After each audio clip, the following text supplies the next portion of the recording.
Hey everyone! Thanks for checking out my PlayStation Vita Retrospective series. I'm starting off with the first year of releases, 2012. If you haven't seen my series before, I like to go through a console year by year and just pick out all the notable titles, anything I think is worth knowing about. The PS Vita is maybe my favorite handheld platform. It's such a cool device. It's a shame because it never really got a fair shake over here. Sony really didn't put much effort behind it. A lot of what should have been their system sellers bombed, and it really became a system just for indie titles and niche Japanese games that, a lot of the mainstream didn't really care about. So it stayed pretty strong. I mean, it came out in 2012 and went through till next year. So some great stuff on it. And I'm really looking forward to going through all the games that are worth checking out on it. If you haven't heard, Sony of America is basically ending production on Vita carts, so anything that isn't in production by March of next year, you can't get physical carts anymore. So the Japanese market is supposedly still going, but I'm not sure how much longer that's going to go for.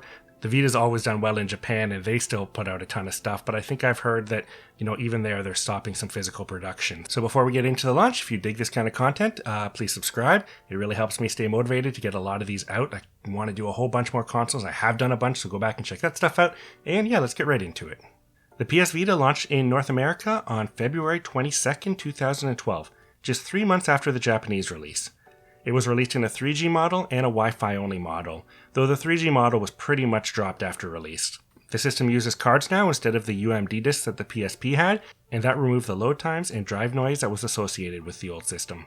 Sony didn't learn their lesson about memory cards though, and uses another proprietary format which were very expensive at launch. You could switch between memory cards if you only wanted to buy cheaper ones, but the way it refreshed the home screen was really annoying. The cards never really dropped in price, and are even more expensive today. And worst of all, they're pretty prone to failure. I've had 2 die on me. Luckily, they're the smaller 4GB ones. New features in the system included a camera for some augmented reality AR experiences. The main screen was now a touchscreen, and the back of the system was a touchpad. It also included an accelerometer inside for tilt controls. Like the PSP, it supported remote play with supported PS3 games, and was later updated to do remote play on the PS4. Later on, there were also some cross-buy promotions where you'd buy a game on PS3 or PS4 and you'd get a digital Vita version included as well. So before I get into the notable physical games for 2012, let's talk a bit about the library. Between 2012 and today, there were around 800 North American releases. Most of them digital, but still quite a few physical games. We'll figure out that exact number by the time we're done with this series. Some of the games were ports of PS3 or PS4 games, including many of the remastered collections. That said, there are also a ton of indie ports which are great to play on the go with the Vita, and I probably won't get into many of those, but just know there's a ton of great indie games on here as well. On top of those, Japan also had roughly another 700 games which never got English releases. And finally, you could also install many of the digital PSP and PS1 games if you already purchased them on your PS3 or PSP. In this video, we're going to go through the physical exclusives first. We'll get to the digital stuff in another video. For the launch year, 2012, there were a total of 90 releases, and about 40 of those were physical. So let's get into the notable ones, starting with all the launch titles. First up is Little Deviants. The showpiece for the console isn't a great game, but was designed to show off the new controls of the Vita, including the touchscreen, back touchpad, tilt controls, and cameras for AR features. The game is a collection of 30 minigames, all revolving around the story of the Little Deviants completing goals in order to rebuild their spaceship after it was destroyed by the bots.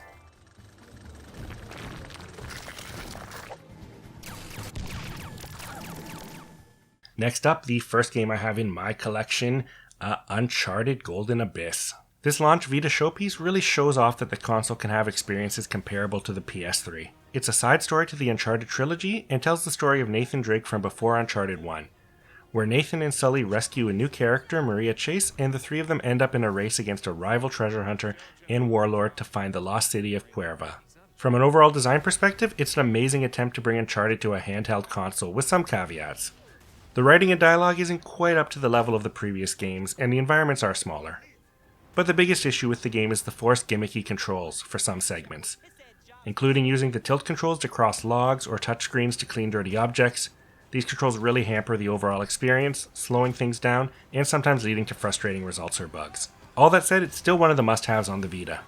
Following that is Wipeout 2048, a new portable Wipeout experience that was the technical showpiece for the console at launch, showing off the visuals that the Vita could deliver and offering gameplay as solid as the PS3's Wipeout HD.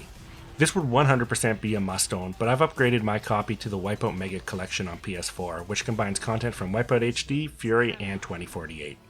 This entry in the futuristic hovercraft racing series changes things up a bit. It's set before the original Wipeout game and shows off the series in a racing league before it was as big as it's shown in the previous games. This means that the tracks are not dedicated race courses, but instead set on the streets around in-universe cities. The game includes a tournament mode, time trials, and survival-like zone mode. It also has one-on-one multiplayer races. Notably, this is the last game that Studio Liverpool made before shutting down. In interviews from around that shutdown, the studio had come out to say how integral this game was to the design of the Vita, being that while it was in production, Sony would use builds of this to test the hardware, and even took feedback from the studio, who claims it led to the inclusion of the second analog stick and back touchpad. Next we get to Hot Shots Golf World Invitational, the Vita version of Sony's popular golf series. This was released in Japan as Everyone's Golf 6, and is the last title in the series that went under Hot Shots Golf in North America, before the name switched back to Everyone's Golf. It included new courses and a way to use the AR mode to view each course, as well as a social live area to let you communicate with other players. This game was released as a digital download on the PS3 a year after this release.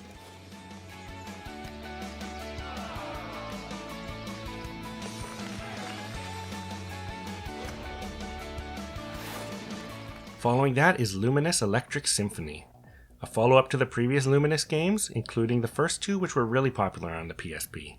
The series is a mix of puzzle and rhythm gameplay where you arrange blocks made up of 2x2 colored tiles on a board, and when the timeline sweeps across the board with the rhythm of the music, any 2x2 or greater squares of the same color are removed from the board. There are two new blocks added into this version, the chain block and shuffle block. Game modes include the challenge mode named Voyage, a mode for user-created playlists, the multiplayer duo mode, the time attack stopwatch mode, master mode, and the metagame world block, where all players work together online to complete an objective every day. The game adds a new XP system which lets the players level up to unlock skins and avatars. Avatars also have a new feature where they each have a different ability associated with them. They can be activated in single player or multiplayer matches. Following that is Mod Nation Racers Road Trip.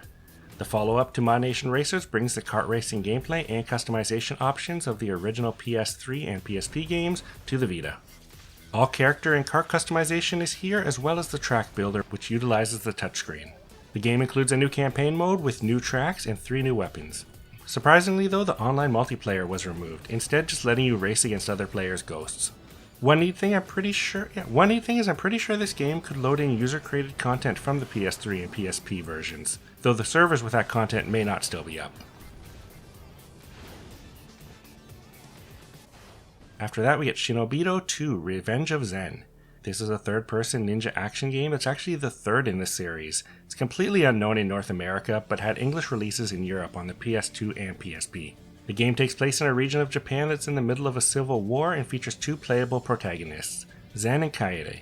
Zen seeks revenge after he's betrayed by his 2 friends who kill his partner San and leave him for dead.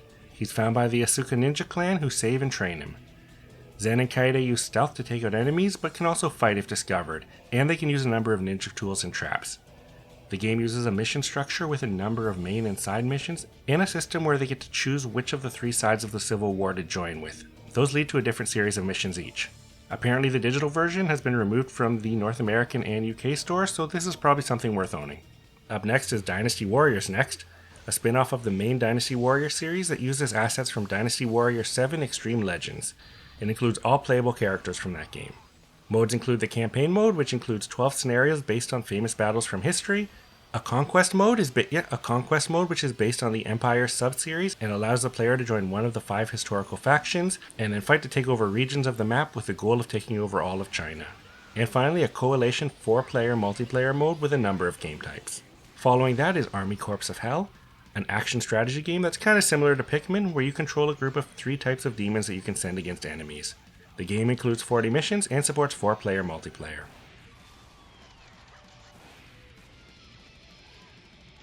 Another new entry in a classic series after that, Touch My Katamari. The Vita entry in the Katamari series features the same classic gameplay as the previous entries, but adds in some extra touch controls to change things up a little. Like the previous games, your goal is still to roll your Katamari over objects to collect them and grow in size. The player can now move the Katamari using the touchscreen, and can use the rear touchpad to stretch or squish the ball in order to change its shape to fit into tight spaces. And the last physical exclusive is Asphalt Injection. This is the latest game in the Asphalt Racing series that has had entries on a number of handheld consoles and mobile devices. The game is basically a version of the Android game Asphalt 6 and includes 52 cars and 15 racetracks from that game. It offers a career mode, a free play, and multiplayer modes. And just to briefly mention the rest of the launch lineup, we got a bunch of ports of PS3 games, including Ultimate Marvel vs. Capcom 3, Ninja Gaiden Sigma Plus, Rayman Origins, BlazBlue Continuum Shift Extend, Michael Jackson The Experience, Virtua Tennis 4 World Tour Edition, Dungeon Hunter Alliance, Ben 10 Galactic Racing, FIFA Soccer, and F1 2011. Since the Vita only came out in February, there is a whole year of releases to get to, so let's get right into the notable exclusives that came out after launch. Starting with Unit 13, a third-person shooter and the last game by Zipper Entertainment, who created the SOCOM series, which inspired this game as well. Overall, the mechanics are good, but there's practically no story. There are 6 classes that the player can choose from, and level them up with experience gained by playing through missions. The game features 45 missions that can be played solo or co-op with 2 players. There are preset mission setups and a dynamic mode that randomizes the objectives and locations of items and enemies.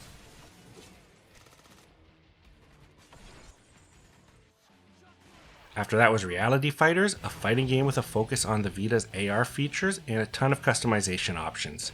The game lets you take a picture of your face and use that to create a custom character. You could also use the system's camera to use your environments and stages through AR.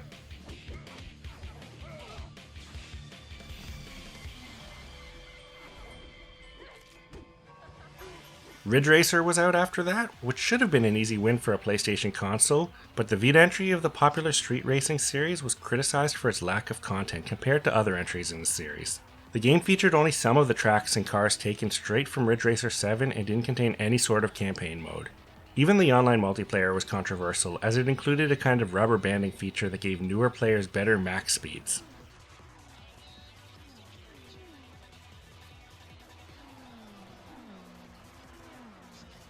Following that, a spin-off to a PS3 series, Resistance Burning Skies. This side story to the PS3 trilogy first-person shooter stars a firefighter named Tom Riley trying to find his family during the Chimera invasion in New York. The game features a single-player campaign with 6 levels and an 8-player multiplayer mode with 6 maps and deathmatch, team deathmatch, and survival modes.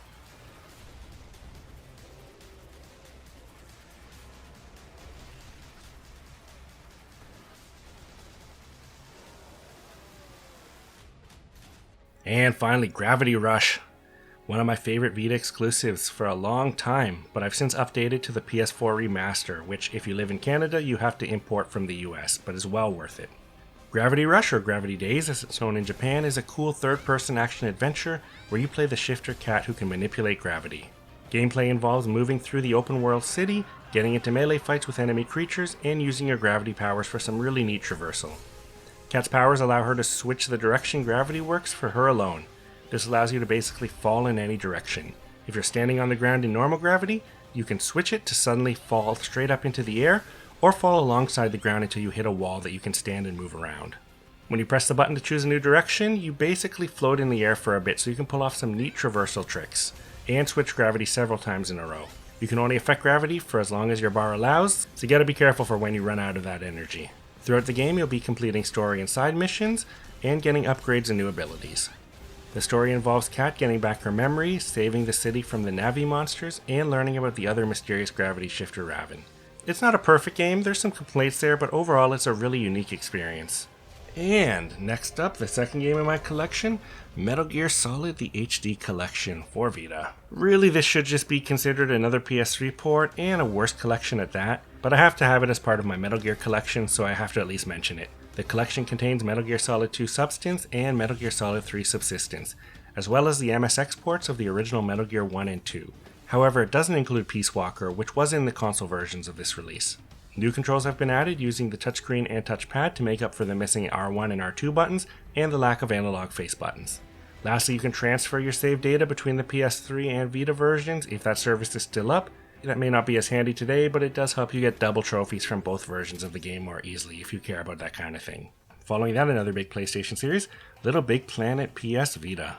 This is basically just a Vita version of the mostly platformer series with its focus on game creation tools. The game includes the creation tools from Little Big Planet 2, and utilizes the touchscreen for building out content. The touchscreen controls can also be added into user-created content to allow for interesting gameplay ideas.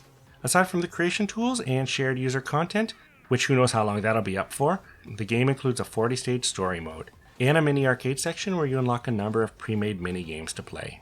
Next up is Spy Hunter, the second reboot of the much-ported arcade vertically scrolling action driving game.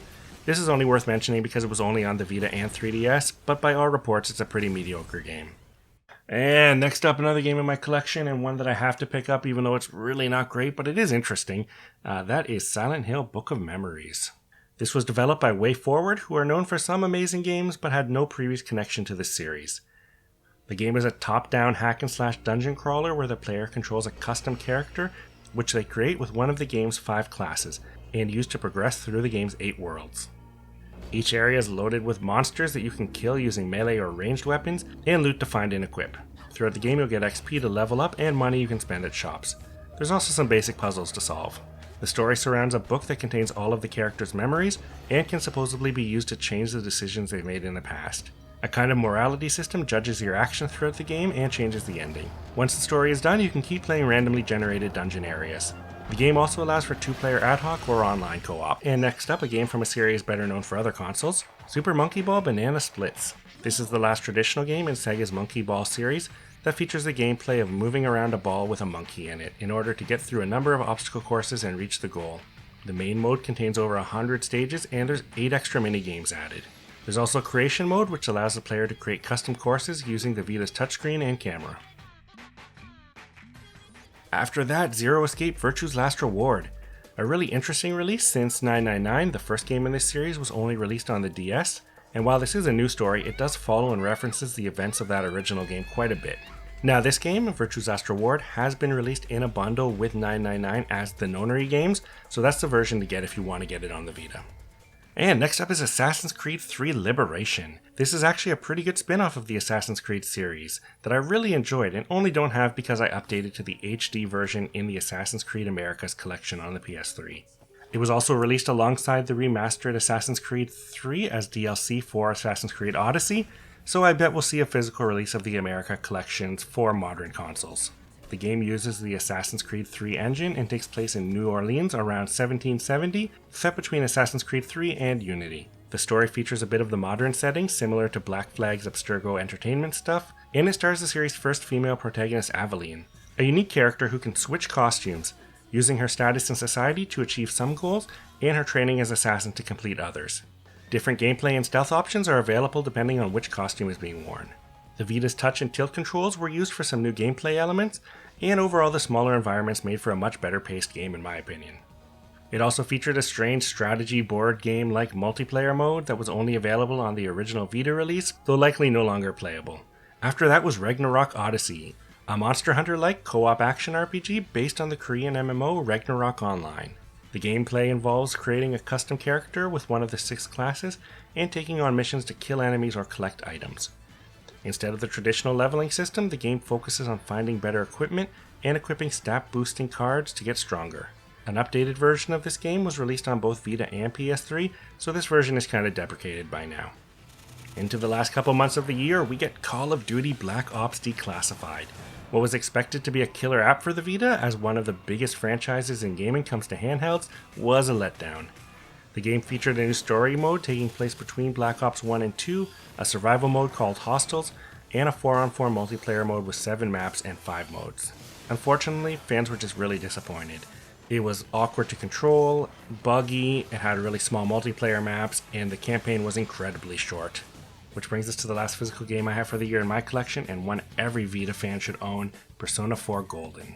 This is the best version of possibly the best RPG of the last generation. Persona 4 Golden updates the PS2 RPG with a new character, the Mysterious Marie, whose inclusion leads to the addition of new personas, social links, and a side story that goes throughout the game. Everything that was great about the original game is still here, the story is a ton of fun, the characters are amazing, still one of the best RPGs of all time, and definitely worth checking out. Following that, a game that launched alongside the PS3 version but still worth mentioning, PlayStation All-Stars Battle Royale. The Vita version of the PS3 Smash Bros. Clone starred characters from popular PlayStation franchises. Both it and the PS3 version didn't get the respect they deserved. It's a really fun Smash Bros. Clone, great characters. Definitely worth owning one version of this game. I highly recommend it. And the last game of the year, DJ Max Technica Tune. A port of the arcade game and an important game for the Vita for fans of the previous games in the series, which were on PSP. The game features 67 tracks and 4 different modes, including Star, Pop, Club, and Freestyle mixing modes. Each mode utilizes the front touchscreen and back touchpad for the rhythm gameplay. So that's it for 2012. And yeah, I mean, some great releases. But you can kind of see a lot of the big hits that Sony planned for just kind of fell flat. So they're going to stop supporting this thing in the coming years. But there's still lots of great games to talk about. So stay tuned for those episodes. I'll be doing the digital one next. And I'm just hoping to get all of these out before March so everyone has a chance to kind of pick up games that they think are interesting before they get hard to get. Thanks for checking out this episode. I'll see you guys next time.